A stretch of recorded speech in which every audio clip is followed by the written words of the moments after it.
Hey everyone, welcome back. Today, I'm going to talk about a film that I just watched last night. It's from 1967 and it is called Faster, Pussycat, Kill Kill.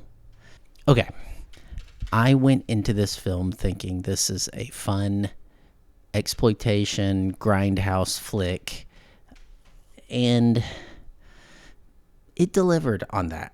That is what it is on the surface level. And then I would say probably like 20 minutes into the film, it's only like an hour and a half, it like becomes more than just an exploitation film. Like, I don't want to give too much away, but like something happens, and then once that thing happens, you're kind of along for the ride and you're like on the edge of your seat, and it doesn't follow a normal story structure, so you just don't know where things are going, which I really, really appreciated. The kind of weird thing about it is that, like, in modern cinema and TV, we're really used to anti-heroes. And this is not that. But the main three, what we think are kind of the protagonists of the film, these like go-go dancers that like to drive fast cars and steal money, rip people off, that sort of thing. I found myself not necessarily liking them. And I think there was a reason for it. And again, there's spoilers on this channel, so I'm sorry if you haven't seen it yet, but I just want to talk about the film as if you've seen it. I was really surprised because you're kind of following the bad guys of the film, and they're not anti-heroes. I don't think they're heroes at any point. They're the bad guys, and you don't really like them, and you don't know why you're following them and not a hero. And coming from a modern perspective, I'm like trying to figure out like, okay, well, they're going to make us know why they are the way they are, and then I'm going to empathize with them and be on their team and ready to back them up. Well, they never do that. And in fact, those characters are pretty one-dimensional. There's one character, I don't know their names, but she's the Italian woman in it, and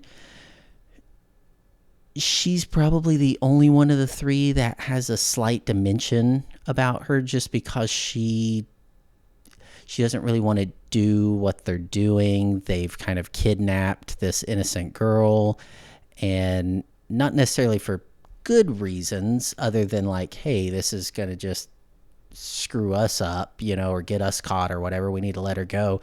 But she's kind of fighting that the whole time as an inner conflict and expressing it throughout the film. So she's multidimensional. The other two, not so much. But what's weird is we end up at like a ranch with this father figure and these two adult sons that live there, kind of like Texas Chainsaw Massacre kind of feeling. And they're the bad guys too. But then as it develops, it's like one of them is actually kind of the good guy and the hero. And so it's really sitting with me and kind of blowing my mind a little bit. Like, and those characters just have so many dimensions to them. Like, one of the sons is like big, muscular, good looking guy, but I don't know. They don't really explain necessarily what's wrong about him, but like he's not completely there mentally. And it kind of gets into a little bit of like why he acts the way he acts and why he is the way he is.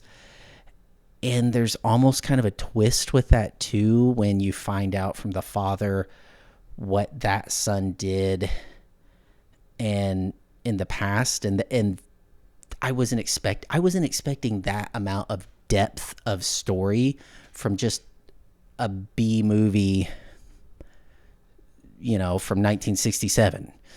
And the actors just did amazingly with it as well. And by the end of it, I was on the edge of my seat the whole time. And there are things that are cheesy or whatever we would say today by modern times, which is what you expect when you're watching this style film, and what I kind of enjoy, and why we enjoy watching Tarantino films and things like that. There's a lot of disbelief going on because it's just fun, because it's a movie, and that's why we like movies.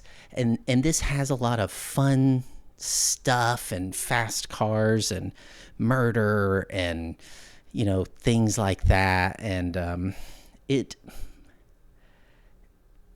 it's actually really worth watching. I thought I was going to get on here and just talk about like, oh, it's a fun, grindhouse flick. It's black and white, which I love black and white. And, it's got really cool shots, which it did. It had these really cool, like, the camera was low a lot looking up. Even when they were driving, it had shots like that, which were really cool. So it has all those elements. It has all of that stuff. But it's just somehow deeper than all of that. And it's a really good story. And I was rooting for the kidnapped girl to get away. And it's kind of interesting because she's so goofy and like way too innocent at the beginning. And you're kind of like in the same mindset as the three women that kidnap her, that like, this girl is like, she's just so young and, doesn't know anything. And then by the end, you're like rooting for her and you really feel for her and like how much she goes through. It's just impressive. It was impressive. I don't know anything else about it. I don't really know who made it. Probably says directed by Russ Meyer. I'll look up what else Russ has made. Maybe there's other things I'll like. I assume this is a big influence for a lot of directors that came later in the 70s, 80s, and 90s. But I don't know. I'm trying to do this without looking at anything, just my gut feeling after watching stuff, especially something like this where I went into it with no information other than a really close friend said, you got to watch this. He had just watched it. I found it. It's on the Roku channel right now. This is, the middle of July. So maybe it's still there. Maybe it's not. I would really check it out. It is more than just an exploitation film. It's actually got a good story, and definitely worth watching. Roku does not give me an option to like or dislike, but I'm going to say that I like it. I'm going to give it a thumbs up, and I hope that if you haven't seen it, you go watch it. If you have seen it, let me know what you think about it. Maybe you hated it. Maybe you thought it was dumb. Maybe you don't like this style of movie, or maybe there's better versions of this style of movie. Let me know. Let me know in the comments. I would love to talk about this, get some more insight, and see what you think about it. But anyways, thanks for watching. Please like the video, share the video. But most importantly, if you don't do any of that, just keep watching these videos so I can keep making them, because they are a lot of fun and it's fun to talk about movies. So that's really what I want this to become, is to just start being able to engage in comments and just talk back and forth about these movies and really hear what you all think about them. Because everybody has their own opinions about movies, and that's what's great about movies. And it feels a little different than books, because books get kind of taught in school, and these are definitely the good books, and these are like the, trashy books or this or that. But movies are kind of like everyone watches them and everybody has an opinion about them. That's what's fun about movies. So anyways, tune in next time. Thanks for watching, and yeah, see you there.